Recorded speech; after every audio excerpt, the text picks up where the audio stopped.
Welcome to Mind Matters, where we explore the emotions and experiences that shape our lives. Today, we're focusing on one of the most profound and universal human experiences grief. Grief is something we all go through at some point, and it often arises as the opposite side of something we all deeply cherish love and belonging. Grief is a natural response to loss, whether that loss is a loved one, a relationship, a job, or even a part of our identity.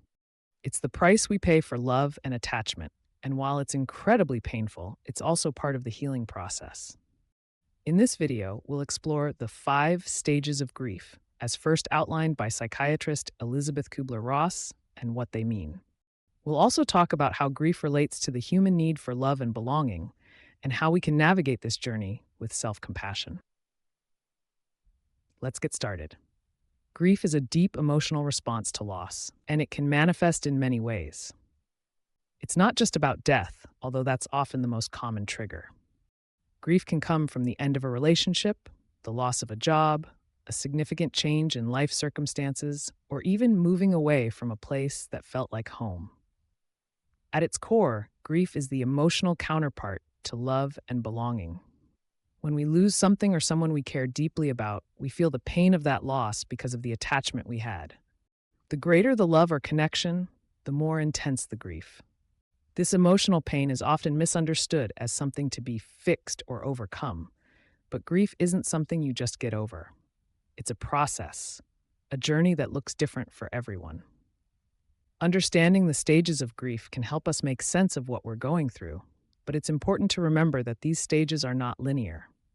They can overlap, come in waves, and last for varying lengths of time. The 5 stages of grief were first introduced by Elizabeth Kubler-Ross in her work on terminal illness and death. While these stages were originally meant to describe the emotional process people go through when faced with their own mortality, they have since been widely applied to any type of significant loss. The stages provide a framework for understanding the emotional responses to loss. But remember, everyone's experience is different. Let's walk through each stage. Stage 1, denial. Denial is often the first response to loss. It's a defense mechanism that helps numb the shock of the event. When something overwhelming happens, our minds may refuse to accept it right away. This stage is characterized by thoughts like, "This can't be happening," or "I don't believe it." Denial is your brain's way of buying time to process the reality of the loss. It's normal to feel disoriented or detached during this stage, and it's important to allow yourself time to slowly come to terms with the situation. Practical tip. During this stage, try to ground yourself with small, manageable tasks.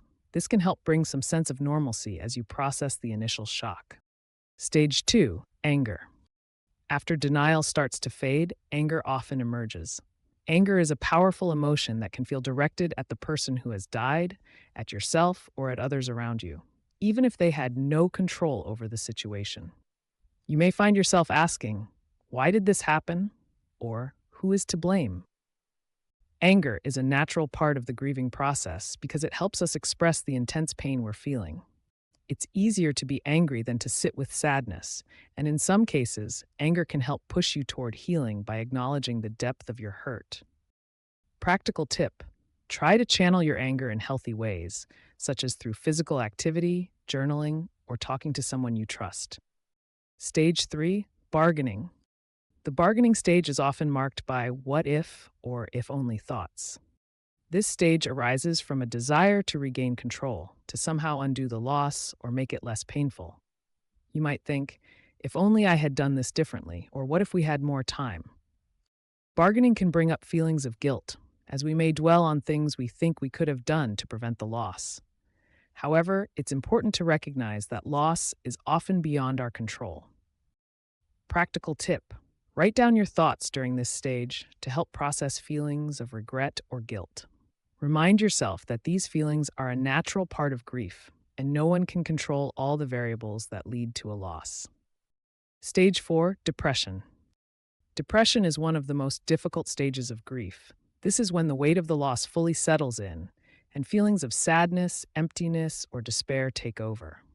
You might feel a deep sense of loneliness, and everyday tasks can feel exhausting or meaningless. It's important to note that this stage isn't about clinical depression, though it can resemble it. Rather, it's the sadness that comes from accepting the full reality of what's been lost. In this stage, it's important to allow yourself to grieve, cry, and feel the depth of the emotions that arise.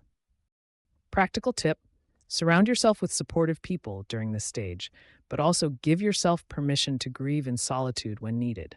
Sometimes, just sitting with your sadness is a necessary part of healing. Stage 5: acceptance. Acceptance is the final stage of grief, but it doesn't mean you're over it or that the pain is gone. Instead, acceptance is about learning to live with the loss. It's recognizing that the person, relationship, or situation you've lost is gone, but that life continues. Acceptance brings a sense of peace, even if the sadness remains. You might begin to find ways to carry the memory of your loss with you as you move forward. It's about finding a new normal, one that incorporates the loss without letting it define your future. Practical tip: create a ritual or practice that honors what you've lost, whether it's lighting a candle, keeping a journal, or creating a memory box. This can help you find a sense of closure as you continue to live your life. Grief and loss are deeply connected to love and belonging. The very fact that we grieve is a testament to the connections we've formed and the love we've experienced. When we lose someone or something we've loved, it's as though a part of us is missing. The intensity of grief is often proportional to the depth of the attachment. This connection between grief and love reminds us that to love is to open ourselves to the possibility of loss. Grief is the price we pay for the beauty of human connection, but it's also a pathway to healing. Just as love brings us together, grief can help us understand the importance of those connections, even in their absence. Belonging is a fundamental human need. When we grieve, it can feel like we've been disconnected from that sense of belonging. But the process of grieving also allows us to reconnect with ourselves, our memories, and in some cases, the communities that surround us. Practical tip: reach out to others who may be grieving or who can offer support. Connecting with others who understand your pain can help rebuild your sense of belonging, even in the midst of loss. Grieving is hard, and it's important to approach it with self-compassion. There is no right or wrong way to grieve, and it's okay if your grief doesn't follow a specific timeline.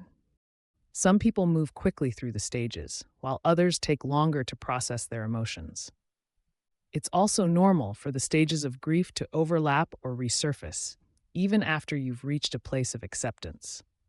You might feel like you're doing fine one day, only to be overwhelmed by sadness the next. This is part of the journey, and it's crucial to be kind to yourself during this time. Here are a few ways to practice self-compassion during grief. 1. Allow yourself to feel. Don't suppress your emotions. Grief is not something you can push away. Let yourself cry, be angry, or feel whatever comes up without judgment. 2. Take small steps. Grief can be overwhelming, so focus on small, manageable tasks. Whether it's getting out of bed, taking a walk, or making a meal, every small step counts. 3. Seek support. Don't be afraid to lean on others for support.